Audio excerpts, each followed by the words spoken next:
My name is Owen. I am a senior editor for FinTech at Protocol. Protocol is a technology news site, part of the Politico Media Group and Axel Springer family. Very pleased to be here. I am joined by Nazar Khan, who is COO of TeraWulf, Romain Nouzareth, who is the CEO of SATO Technologies, and Jameson Nunney, who's Chief Strategy Officer of Compass Mining. And we're here today to talk about sustainability in the context of Bitcoin. But first, I would like to just start things off by having our panelists talk a bit about how they got to crypto, how they got into this business, and what they're kind of leading with now. Nazar, can you kick us off? Thank you, Owen. Good morning, everybody. Thank you for the SALT team to have us here. Nazar Khan with TeraWulf. Our background, the TeraWulf management team's background has been in power. So we've been developing, building, owning, and operating power generation assets for 20 plus years, both domestically in the United States as well as overseas. And so what that taught us was quite a bit about kind of grids, different types of systems, markets, how they operate. And we started to get into kind of mining in 2017, 2018, and thinking about how we can take power that we had and find a load for it. And as we quickly started looking at loads, Bitcoin was kind of an obvious use for it. And it was very interesting to think about the whole Bitcoin network and how it worked, the hash rate, the decentralization, and how critical power was to it, and how critical the cost of power was to kind of the profitability of it. So that's where we started. We took an asset that we had in Montana. We started doing it on our own, and then we partnered with a fairly large public company, and then started TeraWulf off the back of that as well. So it's really kind of our entrance into the space has really kind of come off of a very kind of nuanced understanding of power and power grids and the importance that has into the profitability of Bitcoin mining. Great. Hello, everyone. My name is Romain Nouzareth, CEO of SATO Technology. We are a Bitcoin miner. We started in 2017 out of Quebec. We have 100% renewable energy there, so this is why we decided to open shop in this province of Canada. We run around like 20 megawatt of energy today. To give you an idea, 20 megawatt of energy equals 6,000 homes. Originally, I'm from the technology world. I've been creating startups since 1995. I've been living in New York since 2004, I think. And now we are developing our activity to get even more efficient in our Bitcoin mining activity. And we are also developing applications mainly using the Lightning Network to bring more usage for the people to use Bitcoin, to simplify the usage of Bitcoin for more people. Yeah, Jameson Nunney with Compass Mining. So we launched our company in October of 2020, so right before the mega bull run. And our platform essentially allows anyone to mine Bitcoin. You can go on our ecosystem, our website. It's the most liquid funnel for buying and selling Bitcoin miners. We marry up the procurement arm of purchasing miners anywhere in the world with the hosting of the miner. So with those two, we removed maybe the biggest friction point to enter the Bitcoin mining space. We have somewhere around 7,000 or 8,000 unique customers. Should be around 5 exahash of total hash rate in a month or two. 175 megawatts, custodial wallet. We're essentially building out an ecosystem for anyone, whether you have one miner or a public miner or family fund, real estate investor, to be fully immersed into the space. So very excited to be here. Excellent. Well, thank you all for being here. Sustainability is it's a big topic, and it means a lot of different things. I think the kind of front of mind definition is environmental, ecological sustainability. That's, when you think about ESG, when you think about funds that may have limitations on what they invest in, that's kind of the central meaning. But there's also sustainability in the terms of economic sustainability. Are you building a business that can actually, thrive and keep investing? Are you sustainable on a local level? That's a little different than like kind of the global climate change context. Are you creating land use conflicts, sound conflicts, other conflicts with localities? And then there's also the sustainability of Bitcoin, which is obviously a big concern. What's the price of Bitcoin? That dictates all the economics, but also what's the adoption of Bitcoin? What's the utility of Bitcoin? So these are all concerns, and they're often in tension. Romain, what do you think about when balancing all of those kind of sustainability demands? How do you keep them from kind of clashing in your own business? Well, it's a great question because it's a question that we have all the time in the industry. I mean, sustainability, environment, lots of the energy that we use. We hear lots of fake information. The first thing that is important to tell is numbers. When you look at the energy consumption of Bitcoin miners in the world, we are using 0.15% of the energy produced. It's nothing. Yes, we have environmental issue we have to face as a human race, but pointing fingers, the Bitcoin is not going to solve everything.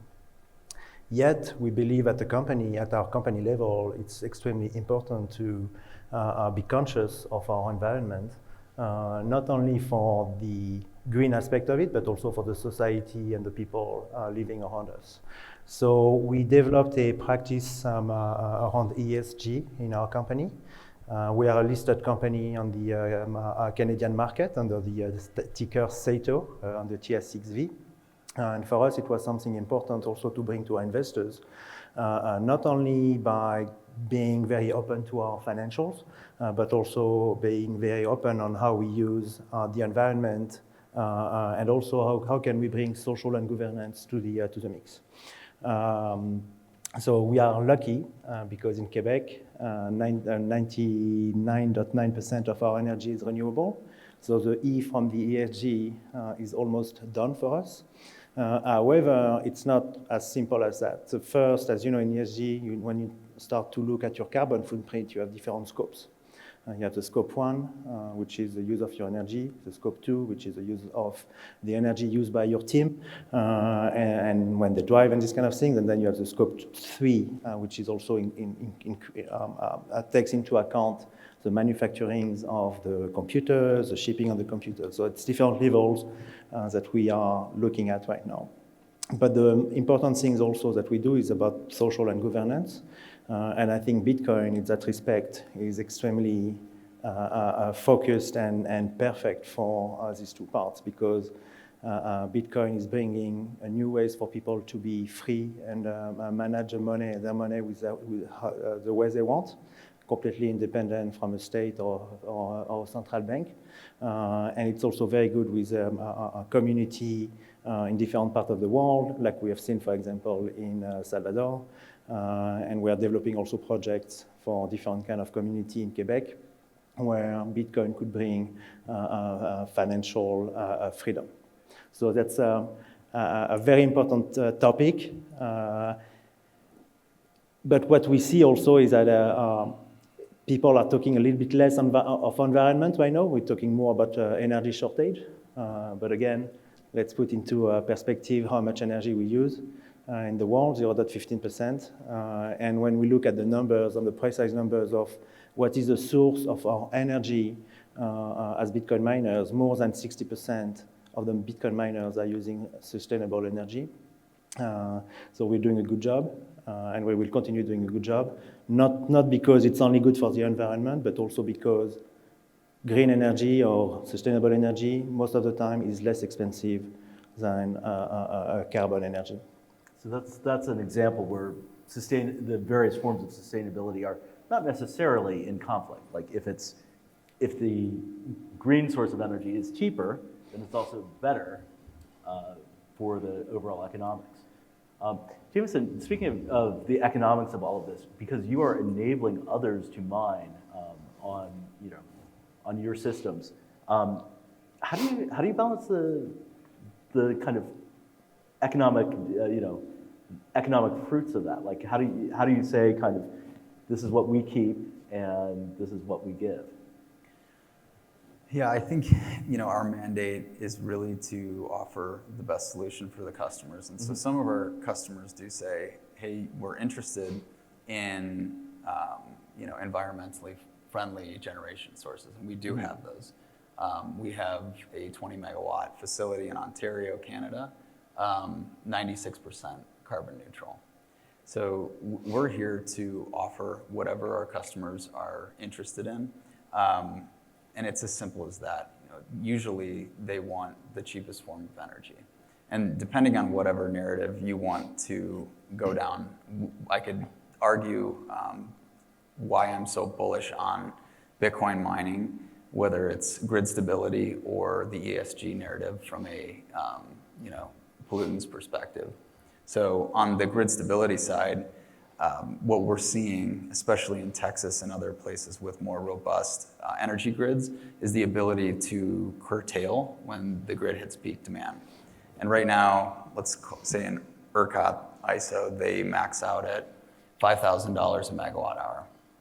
In those times, Bitcoin miners, because they have a property that is specifically economic driven, they're able to curtail and as a flexible demand source, which is a tool that all DERMS operators and ISO operators have never seen before. So as you start to add additional, I would say flexible generation, solar and wind to a grid, that's where you see a lot of instability. So miners come in and provide this guaranteed baseload demand with the ability to curtail. So that actually stabilizes the grid. And as a grid operator or a generator, you love this because you're able to guarantee dollars coming in 24/7 when you need them, and stabilize your business, and then cut within 5 seconds, whether it's a frequency response or any other ancillary service. On the ESG side, one narrative that I like that I've seen recently is methane capture for natural gas stranded wells. Most people don't know this, but methane is 25 times worse for the environment if not converted to electricity or flared than just CO2 on its own. And so there's, I think, 80,000 to 100,000 wells in the US that have this. They burn 1.5 BCF a day. And so Bitcoin miners, they don't care where they're located. That's a property that's incredible. They can go anywhere, and they don't care when they're on and off. So you're able to capture this greenhouse gas that's 25 times worse anywhere in the world. Colorado's environmental regulators have actually gotten very concerned recently because they suddenly see these Bitcoin mining rigs going up on wells that previously were not connected to a pipeline, basically unproductive as natural gas sources. But now miners are making them productive. And Jameson, I think you make a really interesting point that, net, if your choice is flaring, or worse, releasing the gas as methane, this could actually be a better outcome. Is that kind of a... Yeah, I mean, the convergence of Bitcoin mining and the energy industry is going to be completely massive over the next 5 years. I'm sure, as you guys have seen, but Exxon has a pilot project. TPL is starting to develop mining assets. As soon as it clicks for the oil and gas industry, I don't see a world where we don't have those types of merged solutions. Essentially, you can, for any new generation source, you can overbuild and put more CapEx in to lower your levelized cost of energy because you have an anchor tenant right on site, guaranteed to pull energy. Nazar, you actually come from the power side first. How do you see the relationship between the energy sector and the crypto mining industry changing in the near future? Yeah, it's a good question, and kind of on this topic of sustainability, if we look at the power grid, absent anything that's happening kind of in the Bitcoin space, it's in significant transition. There's a paradigm shift in how the power grid operates. If you go back 20 years, the power grid was really kind of based upon where the supply would follow the load. So, there's typical kind of structure of, within the day where, 5, 6 in the morning, demand starts to ramp up. Late afternoon, it peaks, and then kind of the rest of the evening it kind of comes off. And the system was set up so that you had dispatchable resources, natural gas-fired power generation, coal-fired power generation, oil-fired power generation to really meet the changes in the load. So you had really kind of the supply would follow the load. And if you look at what's happening now, almost all of the generation that's being added to the grid is intermittent. And it's on when it's on. When the sun shines, the power is there. When the wind blows, the power is there. And even for hydro, I mean, it's again dependent upon kind of water flows. And so now it's effectively the load actually has to follow the supply. So we've flipped the way the system works. And so now it's no longer that you can just dispatch your resources and ramp them up. In the state of New York where we're sitting today, there's a target to have 100% of the resources coming from zero carbon energy sources. So that means there's no gas plants, there's no coal plants. Coal plants are already done in the state. So all the resources then are usually going to be intermittent, and they're going to be there when they're there. And so the last thing that you want to do with a wind plant is curtail it, right? You put all your CapEx in up front. The last thing you want to do is turn the wind plant off when it's running, because it's zero marginal cost to produce that incremental unit of electricity. So again, there's been a paradigm shift completely flipped on its head. And the only way, in my mind, that it's going to work, the only way this transition is going to happen is if the load can be responsive to the supply. And when you look at the Bitcoin mining load, it's an extremely responsive load, right? As Jameson mentioned, there is a very clear economic incentive every 10 minutes. All three of us can tell you at any 10-minute increment how much we're going to make based upon kind of our cost of electricity and our fixed cost. And so now you have this very economic animal there that can be a sink, and it can be extremely responsive. And so when we think about now, for TeraWulf, we've got 2 sites, one in upstate New York, not too far from the Niagara Hydro facility, and one in Pennsylvania, adjacent to a nuclear plant. There's really 3 components that kind of feed into that total cost. There's the cost of energy itself, there's the cost of transmission and kind of getting the power to where we need it, and then there's the services that we can kind of provide back to the grid. And that's where, again, I think, over time, the Bitcoin market, the Bitcoin ecosystem in of itself is, extremely valuable, and I think, that has its own kind of sustainability points to it. But on the power side, I think any Bitcoin miner that's not generating 30% of the revenue, not from mining Bitcoin, but being a service and providing resources back to the grid, won't survive. And so when we locate our resources, we're really very cognizant in thinking about how does our load fit into the overall picture here. And when you think about it, power is a very localized resource. What's happening in California is different than what's happening in Florida, is different than what's happening up in Quebec. And so each of these markets is very localized, and how your Bitcoin mining load fits into them, it really dictates how that works. And so again, from a power perspective, there's this massive transition ongoing. And to kind of summarize, responsive load, we believe responsive load is going to be the way that transition happens. And without responsive loads, the transition will take a lot longer and cost a lot more than people think. I think some governments are trying to make responsive loads your own, Tesla charging timing, or what energy you're allowed to use when you can use your dishwasher or dryer. And I think instead of that, you have mega scale responsive loads to balance the grid instead of telling people how to live there. Absolutely. And to Jameson's point, I think we all walk around with little mini supercomputers in our pockets every day. And so the idea, 10 years from today, I think all loads are going to have to be responsive. Every single load is going to be responsive because that's how the grid is going to be balanced. And so it's not just Bitcoin mining loads. I think we as Bitcoin miners are kind of the tip of the spear.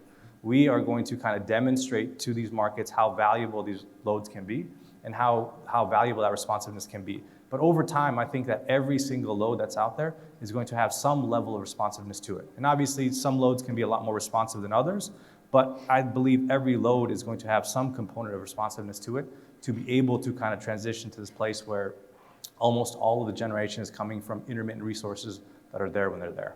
I totally agree. The difference with mining is it's just economics driven. It doesn't impact people's lives outside of your own P&L. But the first I would call residential responsive load was the Nest thermostat with seasonal savings. So some people opt into that. Maybe they like it. They do pre-cooling. I ran a program with 20,000 water heaters where you preheat the water heater with an electric water heater, and that starts to impact people's life, and they're not used to it. So I agree with the responsive load, but it's so much cleaner when it's just economics driven. And I think it's also great for the Bitcoin network in general, because when we have load shedding or curtailment in Texas, it's because it's hot and they need to use AC, so they need to turn miners off. In Quebec, that's when it's cold. In winter, when it's when we have like a minus 30 or 40, people need energy, so we stop our operation for a few minutes, a few hours, and that's really the beauty of it, because the network as itself stays protected and secured. So it continues running. Every 10 minutes, we are validating the transaction. Everything remains in place. Though I believe curtailment is one of the best example we can bring to municipalities, governments, energy companies to explain that we are going to use the energy that was unsold before and unused before. So we are going to bring them more revenues, and we can, in 2 seconds, we can stop our operation.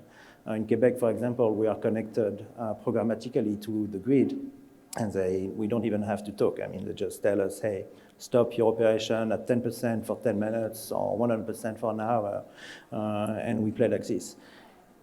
It's bad in a way because we're not making Bitcoins during that time, but it's good for the people around us, and I think this is also what Bitcoin is bringing to the community.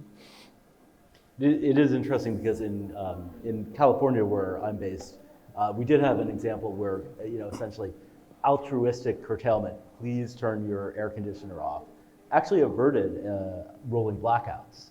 So it can happen, but how much more powerful could that be if PG&E or Southern California Edison, for example, could tell people, here's a financial incentive to turn your AC off, perhaps funded by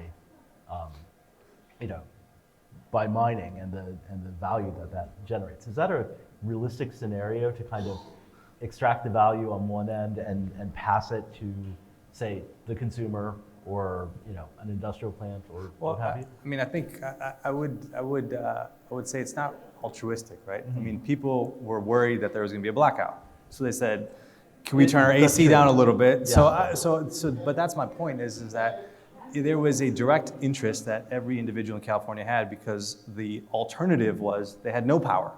Not that it's 2 degrees, warmer than they wanted it to be, but they had no power. So I think that's where the markets will develop. And again, like when you think about the brilliance of kind of the Bitcoin network really is this kind of ability when energy prices are high, it's one place. When energy prices are low, it's one place.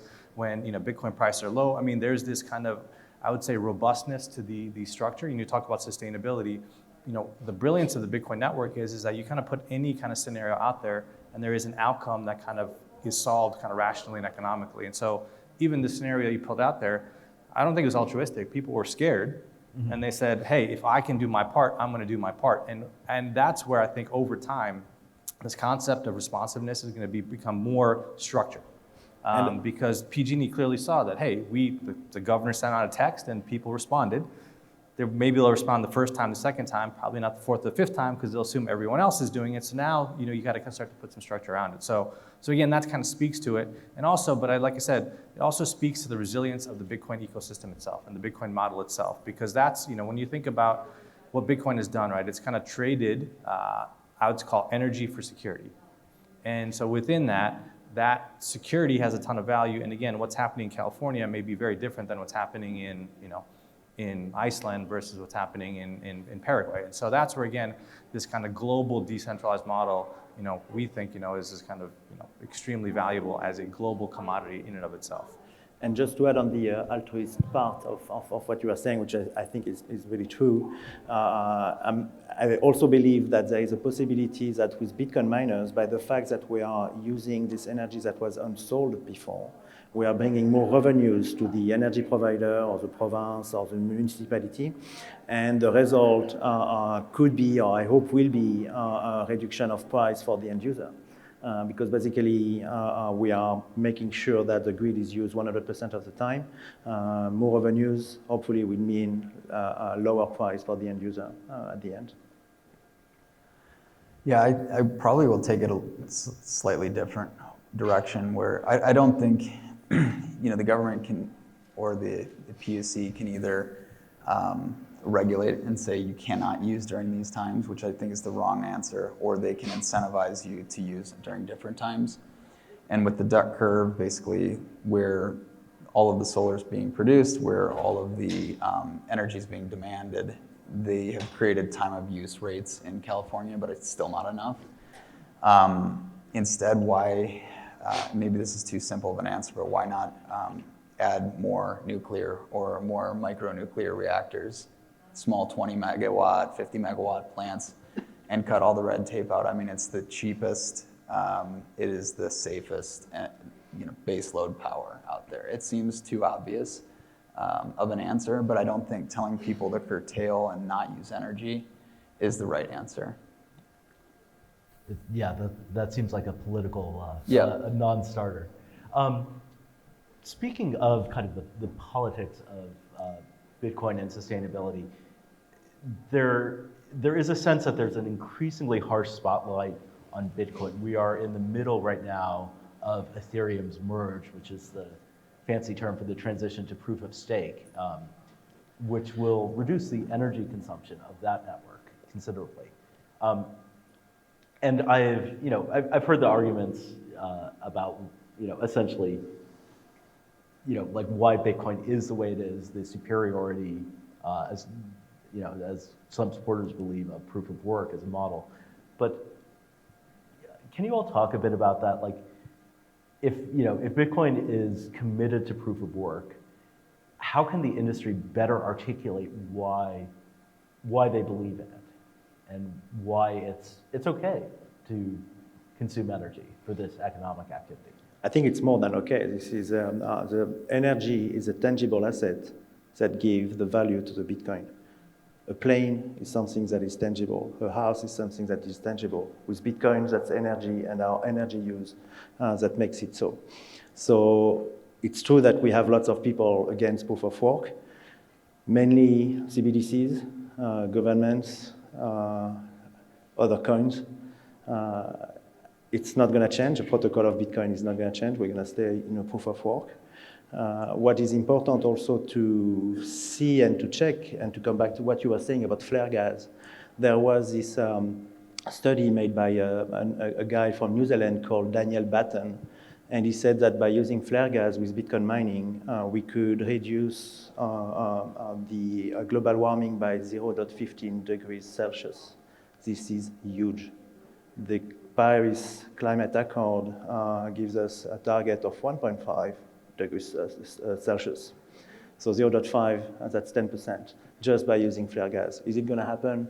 We'll see, but I think it really shows that Bitcoin mining can not only be carbon neutral, but even carbon negative. Yet, it will continue being completely decentralized. We don't have a CEO, we don't have a PR agency, we have nothing in comparison to other coins. I believe we will exist, multiple coins will coexist. I like Ethereum, I like other coins. They will have a different aspect. If you want to secure your digital property, Bitcoin and the proof of work will be and will stay there, independent of any politics or anything, because every 10 minutes, whatever happens in the world, a block is written in the blockchain. I think as the Bitcoin community needs to be unapologetic about proof of work. I mean, proof of work is what is critical to the asset in and of itself. And as I said, from a theoretical and principle perspective, it is providing a decentralized, secure network that, without, again, this trade of energy for it, doesn't exist anywhere. And so you look at any other network, any other payment system, they all have kind of some component to it that goes away from that. We had our, Gary Gensler was, speaking last week, and he basically said that any kind of cryptocurrency other than Bitcoin seems to be a security, because there is this component, as Romain mentioned, there's some group that organizes it, some group that's kind of putting it out there, and Bitcoin is very unique. And again, so I think the Bitcoin network and the Bitcoin community should be unapologetic about proof of work, and there's all this talk about, let's ban proof of work. I mean, that literally is what Bitcoin is all about. And I think the question should be different, right? A lot of times, it's what's the right question to ask? And I don't think the question is how much energy does Bitcoin consume? Because the question shouldn't be, how do you consume energy, right? I mean, we could come up with 500 different uses of consumption. We may not all agree that all of those uses are correct or proper or worth it. What may be useful to you may not be useful to me. So I think it's more about how is energy produced, and let's have a discussion on where that energy is coming from and how do Bitcoin miners fit into that, rather than how much energy is consumed. And so once you start to frame the question that way, then we get to talk about all the things that we've been talking about here, where how Bitcoin miners can now kind of fit into that system. So again, the question in my mind should be is how is the energy produced, and how do Bitcoin miners fit into that, rather than how much energy does Bitcoin consume. And the other thing is that people put these studies out and say, in 5 years, 10 years, 20 years, this is what the consumption of the network is going to be. It's going to take 50%, 20%, 5% of the global energy produced. And all those numbers, I think, are kind of very difficult to support, because there's so many different variables that go into coming with that. And usually people take static variables today and extrapolate them out for 10 years. And you do that with anything, and you probably come up with an answer that probably doesn't make much sense. And the Bitcoin network has showed, since kind of inception, that if you kind of look at kind of its ups and downs, there are reasons kind of to it. And even today, where we're at 0.15% of global consumption, is significantly lower than what anyone forecasted in 2017, 2018, when we had the last kind of run, right? I mean, if you look at what people had forecast at that point in time and where Bitcoin consumption would be today for power, they were wildly, hundreds of multiples kind of higher than where we actually are. So again, I think, we are, as TeraWulf, we're unapologetic that proof of work is a valuable tool and resource. It has real use and real value. And let's talk about how energy is produced and how we fit in that, rather than how much energy we're consuming. If I can add something about proof of work, there is this saying that I think is very true. It says proof of work is trusting mathematics and physics. Proof of stake is trusting humans. So for your money, what do you want to choose? Jameson, do you find in your customer community that there are questions that come up about proof of work? Or are they already kind of past that?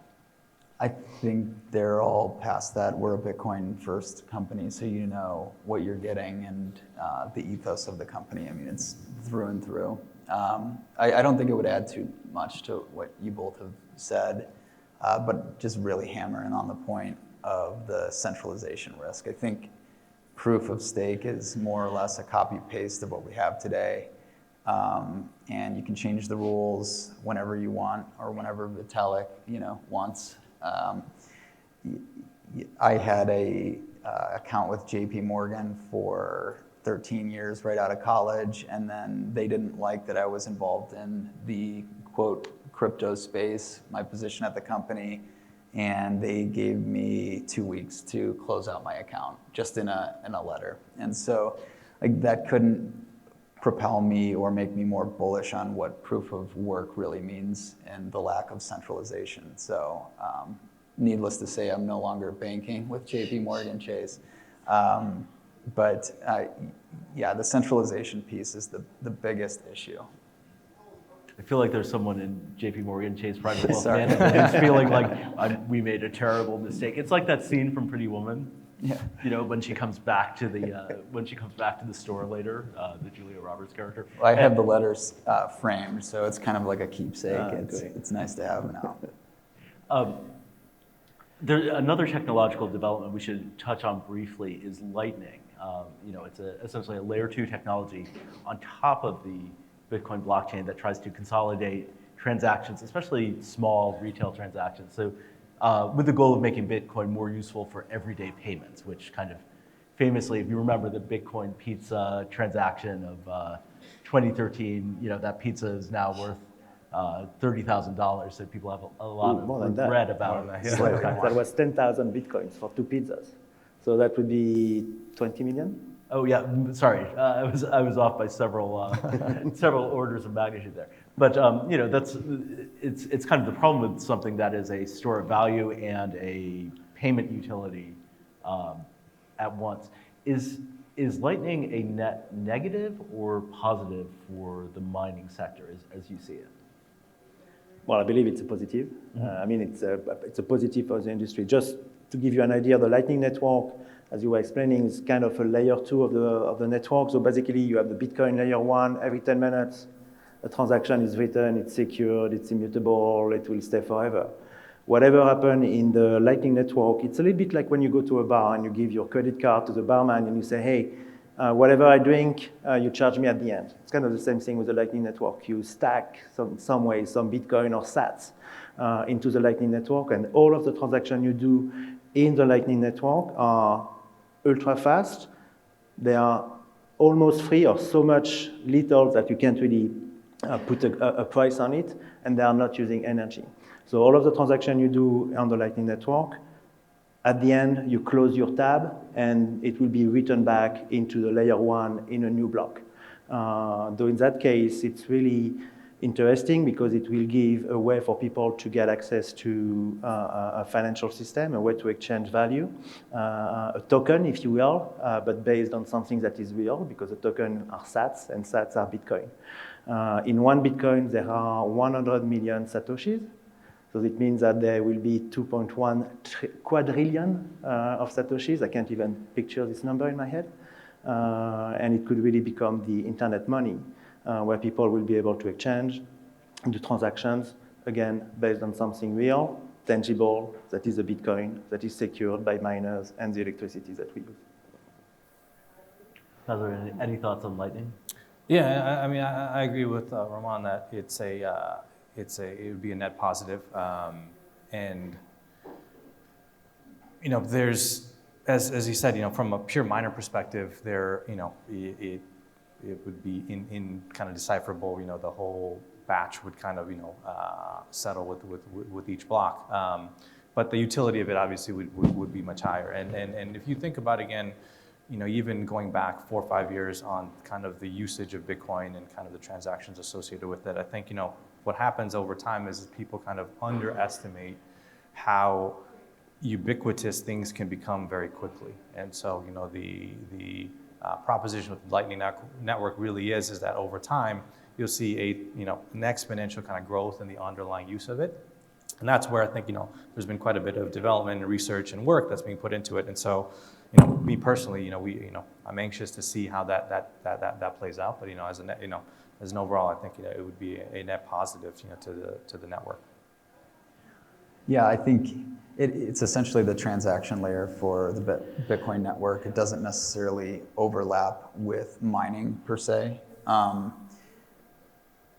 But what it does do is bring more participants into the space because the usability of Bitcoin is much higher. And so if there's more participants that are able to use a transaction layer that is instant final settlement, the Bitcoin price likely will continue to rise as there's more adoption. So Bitcoin price rises, mining becomes more profitable, mining is expanded.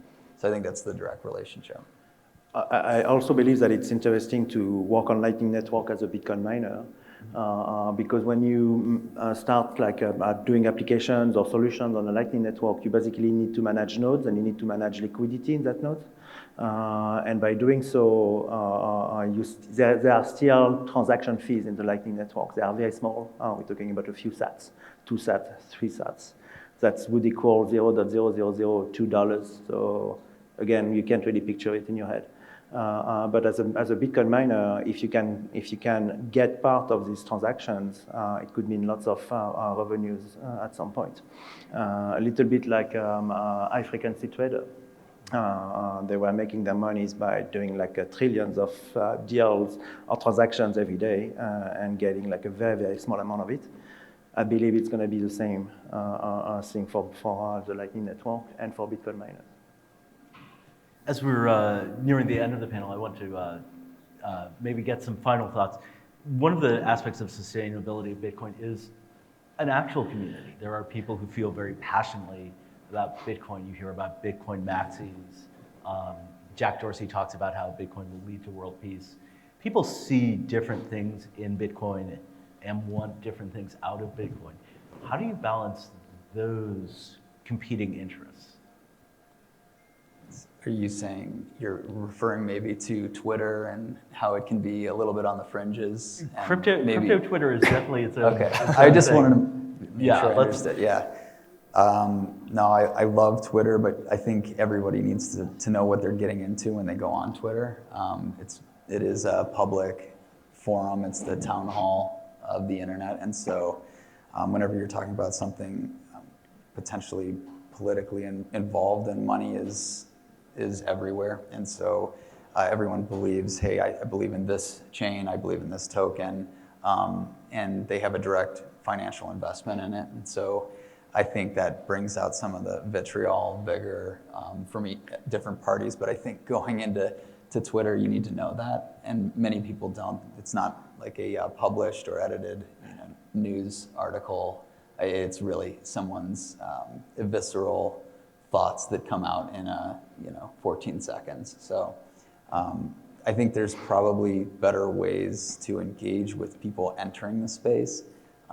If they go on Twitter, they may think this is not the place for me. So more education, more. It's really about education and showing value propositions to others. So.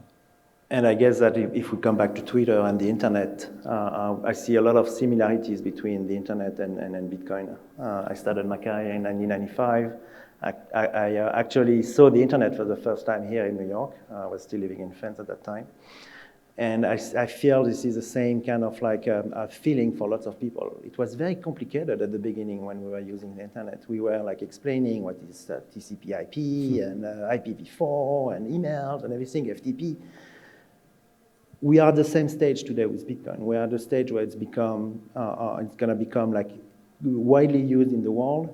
And my goal and my hope is that we will use Bitcoin the same way as we use Twitter or as we use internet today. Meaning we don't even think about it. It exists, it's simple, it works. So I guess it's really where we're going to, and I think this is where the future of Bitcoin is. It's when my mother will be able to do a Lightning Network transaction. It's quite complicated right so far, but we're getting into it. Before the stage, we were talking about like with the great people behind the stage, and they were like, I don't really know exactly what Bitcoin is. So we will succeed when they will know and when they will use it, and when they will continuously do transaction with it. Yeah, and I think, labels are always, again, something that's not static. So when you say Bitcoin Maxi, that may have meant something 3 years ago or even a year ago. And I think, people ask me, are you a Bitcoin Maxi? And I say, well, yes and no, right? I mean, so I think, as I said, Bitcoin is proof of work, unapologetic. That is the most robust and secure network possible, full stop, right? So in that sense, I would say, yeah, I'm a Bitcoin Maxi. And the question then becomes, okay, well, can it do everything?